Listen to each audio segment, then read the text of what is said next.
Hello world and welcome back to RW Studios. For today's video I'm going to be answering some questions, some that I got asked for myself about my freshman year of college and some that I found online that kind of just pertain to engineering majors in general. So let's go ahead and dive on in and get these things answered. So question number one, is engineering a hard major? Well, I think every college major is hard in its own way. For engineering, I guess it's hard in the amount of math and physics that it's involved. So far, it hasn't been too difficult. Obviously, I've only finished my freshman year, so I can't exactly say for sure how it's going to go for the rest of my time at college, but so far it's not been too bad. Just a lot of work. Okay, so the next question, how strictly did I follow the model semester plan? I know when I first saw the model semester plan, I was kind of unsure if I would have to follow exactly what they wanted me to do in the exact order that they give it to you. But after my first year, I kind of see that it's not really necessary to do every single thing in a certain way. For me, for the model semester plan, I already had a couple credits coming in that satisfied some of the requirements, like for English 1 and Chemistry 1. I already had credits for that. So I was able to take electives in those places. One that satisfied another requirement for college, and then one that I just took for fun.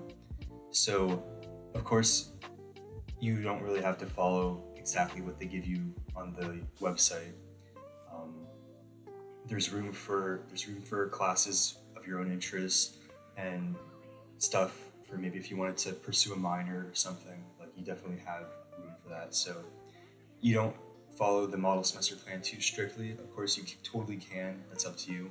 It's definitely something to utilize, but not something that you really need to follow hardcore. So this next question kind of ties into that. What classes did I take? So for fall semester, I took Intro to Physics. Since I didn't take physics in high school, I had to take this as a pre-requirement before I could take Physics 1. Physics 1 is where you actually earn critical tracking credit. So for intro, it was basically just stepping my feet into the pool of physics craziness. This is a class that you should totally take if you've never taken physics before, especially if you're going to be going through Physics 1 and 2.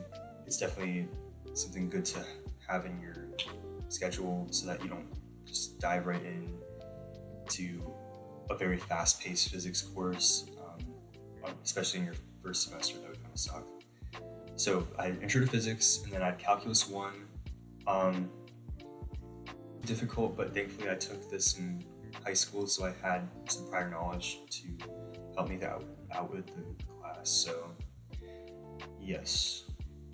And this one is a critical tracking requirement for all engineering majors. So if you're going to be an engineering major, you're going to have to take calculus. Probably all 3 calculus classes and differential equations. So on top of that, I had my third class, which was Engineering Design and Society. And this is a requirement for my major, civil engineering. And for other majors, I think there's probably a couple that also require it. I think mechanical requires it too. And even if you don't have a major that requires it, it's a pretty cool class to take, especially if you want to see what engineering is all about. Basically, the whole purpose of the class is to familiarize people with human-centered design. And the professor gives you several projects throughout the semester that are pretty cool. You learn Arduino circuitry, CAD modeling, 3D printing, all that jazz. It's pretty cool stuff, and you also get to meet other people by working in a team. When I took it, it was online, so we had like Zoom team meetings. But I'm sure now taking it in person would be even better. My fourth class, to satisfy my state core humanities requirement, was experiencing music. This one was not what I was expecting. I thought it would be, I don't know why, I thought it would be very theory-based, but it's just kind of how different cultures and people in general just experience music in different ways. I thought it was a pretty cool class, and the workload is not that bad at all. So those of you that have a state core requirement for humanities that you still have to satisfy, I would definitely recommend taking experiencing music, because compared to the other ones, like I think there's like philosophy and theater, which kind of could be more work heavy. And then my final course for the fall semester was Development of World Civilization, which is an archaeology course. So completely different than engineering, but it kind of related to civil engineering in the architectural aspects of archaeology, so I kind of found interest in that. And also, I'm just kind of a history buff, so I kind of enjoyed all that stuff. This course wasn't too bad, probably one of my more work-heavy classes, but the content was so interesting that I didn't really mind. Those were my 5 classes for the fall semester, so let's go on to spring. So for spring, I moved on from Calculus 1 to Calculus 2. Calculus 2 is way more theoretical and more difficult than Calculus 1, so be prepared for that. I think they say it's the hardest calculus, so yeah. So besides that, there was Physics 1, the real physics now. We moved on to the one that is the requirement for engineering majors, and that is Physics with Calculus 1. So this one, for physics, it's notoriously hard to pick up stuff in lecture, and it's kind of stuff that you learn through practice and on your own. So be prepared for that. It's strange at first, but you'll pick it up as the semester goes on, hopefully.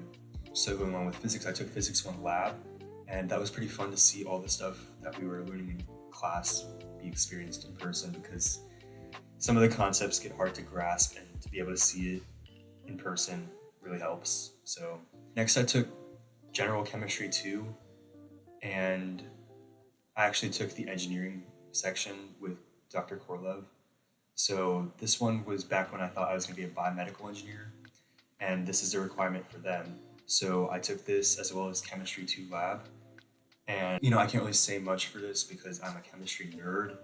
So I kind of enjoyed it the entire way. I looked forward to lab. That was actually like a highlight of my week, if that gives you like an idea about what I am. Next, I took Intro to Biomedical Engineering, which was a once a week, 1 credit class. And what they did for this class was just bring in different specialists throughout the biomedical engineering field to present their work and kind of give us an idea of what biomedical engineering really is. They had everything from research scientists to physicians to medical physicists and prosthetic designers. So there was a whole lot of learning going on in that class, practical wise. So that was pretty cool. And then my final class was my Quest 1 class, which was called This Must Be the Place by Dr. Diedenbach. And this class basically discussed the way that place affects people and how they interact with others. I thought it was a pretty cool concept, especially as a civil engineer major, to see how people interact with spaces that maybe one day I would be creating. The next question is, what was my hardest class that I took? And I have to say that would be Physics 1 with calculus. It's very fast-paced, and it's a lot of content coming in at once, and some of it is really hard to grasp if you don't just spend like an hour staring at the problem to try to pick it up. So my tip for that would be to just stay motivated and try your best to learn everything, even if you have to do it on your own, because it'll definitely help you out in the long run for those exams, which, by the way, are not as bad as the homework. So if you can do the homework, you can totally do the exams. Is there room for sports and clubs? Yes, I had room. For fall semester, I started doing ultimate frisbee a little bit, so that kind of worked into the schedule. For fall and spring, I had time to go to the gym for most days of the week, so that was quite nice. And I did have time for clubs. I was in the theme park engineering and design club, where I was able to do a lot of cool stuff. This is a really cool club, by the way. We did a design competition where we designed a theme park land, and that was pretty cool. And then later on in the spring, I competed in this competition called Swamp Thrills, and for that I got into a team and we designed a theme park attraction. Very fun. Outside of that, in the spring semester, I was involved in the Rights Programming Board's film committee, and I had time to devote to that by going to the meetings and attending some of the events, and I even edited a film festival one time. So yeah, I mean, you totally have time, just gotta pace yourself and, just don't get too caught up in your work. Like, you need to have a good balance, which kind of ties into my final piece of advice.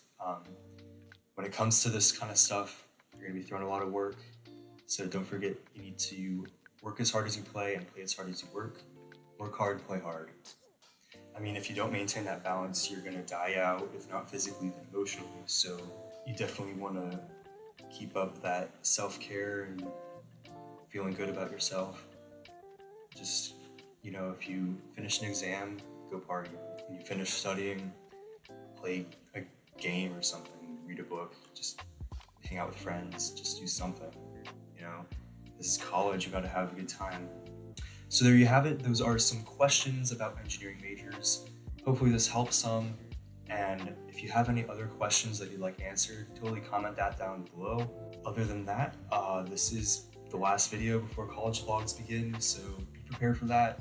It's starting fall semester 2021. Looking forward to that. So until that starts, thank you for watching, and we'll see you then.